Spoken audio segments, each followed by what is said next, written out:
नमस्कार।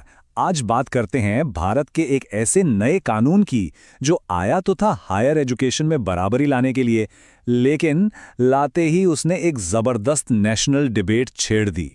तो सवाल ये उठता है कि भारत के सुप्रीम कोर्ट ने एक बिल्कुल नए और सुनने में तो काफी अच्छे लग रहे इक्विटी कानून को उसके ऐलान के सिर्फ 16 दिन बाद ही क्यों रोक दिया?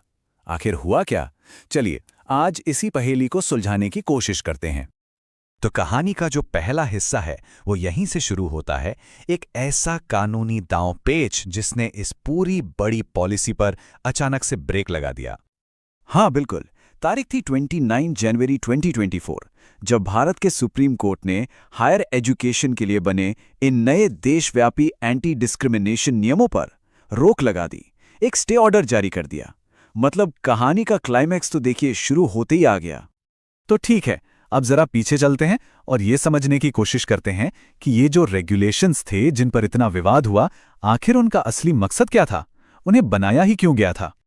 तो देखिए, इनका ऑफिशियल नाम था यूजीसी इक्विटी रेगुलेशंस 2024 और इनका मकसद था पुराने यानी 2012 के नियमों को बदलना और उनकी जगह भेदभाव के खिलाफ एक ज्यादा मजबूत, ज्यादा असरदार फ्रेमवर्क लाना।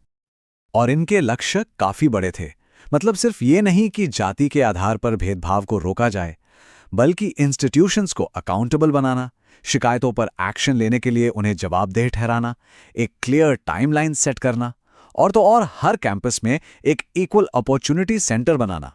मकसद साफ था, एससी, एसटी, ओबीसी, पीडब्ल्यूबीडी, महिला और दूसरे ग्रुप्स के स्टूडेंट्स को प्रोटेक्शन देना।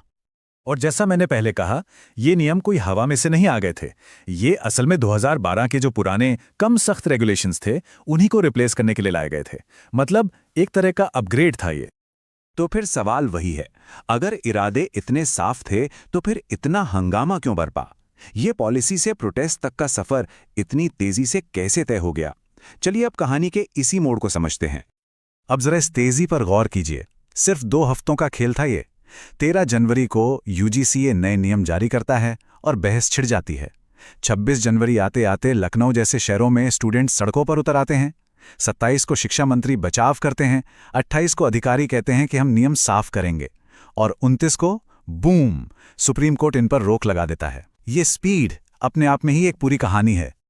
तो जो लोग विरोध कर रहे थे उनकी 4 बड़ी चिंताएं थीं। पहली कि कानून की भाषा, मतलब जो वर्डिंग है वो बहुत अस्पष्ट है, डर था कि इसकी गलत व्याख्या हो सकती है। दूसरी, कुछ लोगों को लगा कि ये नियम जनरल कैटेगरी के खिलाफ हैं, उनके साथ भेदभाव हो सकता है। तीसरी चिंता थी एडमिनिस्ट्रेटिव बोझ की, कि भाई ये नई कमिटियां बनाने में कितना पैसा और मेहनत लगेगी। और चौथी, ये डर कि कहीं ये नियम एकेडमिक आज़ादी और बोलने की आज़ादी पर पहरा ना लगा दे। और जो प्रोटेस्ट हो रहे थे उनके पीछे एक बहुत बड़ी भावना थी, रिवर्स डिस्क्रिमिनेशन के डर की। प्रदर्शन करने वाले कुछ छात्रों और जनरल कैटेगरी के लोगों का यही तर्क था कि नियमों की वजह से उनके साथ नाइंसाफी हो सकती है। और सच कहें तो ये डर ही इस पूरे विवाद की एक बड़ी वजह बना। तो चलिए अब इस डिबेट में जो अलग अलग आवाजें थी उन्हें सुनते हैं। अधिकारी क्या कह रहे थे, एकेडमिक्स का क्या सोचना था और स्टूडेंट्स क्या महसूस कर रहे थे। इस बहस की आग में घी का काम किया एक बयान ने, जब एक पीसीएस अधिकारी ने इन नियमों को एक कठोर कानून या ड्रैकोनियन लॉ कहते हुए इस्तीफा दे दिया, तो बस पब्लिक डिबेट और भी ज्यादा भड़क गई। और पॉलिटिकली भी राय पूरी तरह बटी हुई थी। जो लोग सपोर्ट में थे उनका कहना था कि देखिए, कमजोर स्टूडेंट्स को बचाने के लिए ये गाइडलाइंस बहुत जरूरी हैं। वहीं जो आलोचना कर रहे थे उनका तर्क था कि इसके गलत इस्तेमाल को रोकने और लोगों की आज़ादी बचाने के लिए इन नियमों को और ज़्यादा क्लियर करने की ज़रूरत है। अब जब विरोध इतना बढ़ रहा था तो सरकार को भी सामने आना पड़ा। 27 जनवरी को केंद्रीय शिक्षा मंत्री ने बयान दिया। उन्होंने भरोसा दिलाने की कोशिश की कि इन रेगुलेशंस का मकसद सिर्फ और सिर्फ स्टूडेंट्स को प्रोटेक्ट करना है और इनका गलत इस्तेमाल नहीं होगा। तो चलिए कहानी को वापस आज पर लाते हैं। सुप्रीम कोर्ट के इस फैसले के बाद अब क्या हो रहा है, आगे का रास्ता क्या है? सुप्रीम कोर्ट ने भी अपने तर्क में उन्हीं बातों पर उंगली उठाई जिन पर बहस हो रही थी। पहला, कोर्ट ने रेगुलेशंस की कुछ परिभाषाओं की अस्पष्टता पर सवाल उठाया। दूसरा, उन्होंने इसके संभावित मिसयूज पर चिंता जताई। और तीसरा, कोर्ट ने कहा कि इतने सेंसिटिव मामले पर और ज्यादा क्लैरिटी की जरूरत है। मतलब ये वही चिंताएं थी जो आलोचक पहले से ही उठा रहे थे। तो हुआ ये कि 2024 के इन नए रेगुलेशंस पर रोक लगने के साथ ही भारत का पूरा हायर एजुकेशन सिस्टम वापस पुराने यानी 2012 वाले एंटी डिस्क्रिमिनेशन फ्रेमवर्क पर लौट गया है। मतलब एक बड़ा रिफॉर्म लाने की जो कोशिश थी वो फिलहाल तो ठंडे बस्ते में चली गई है।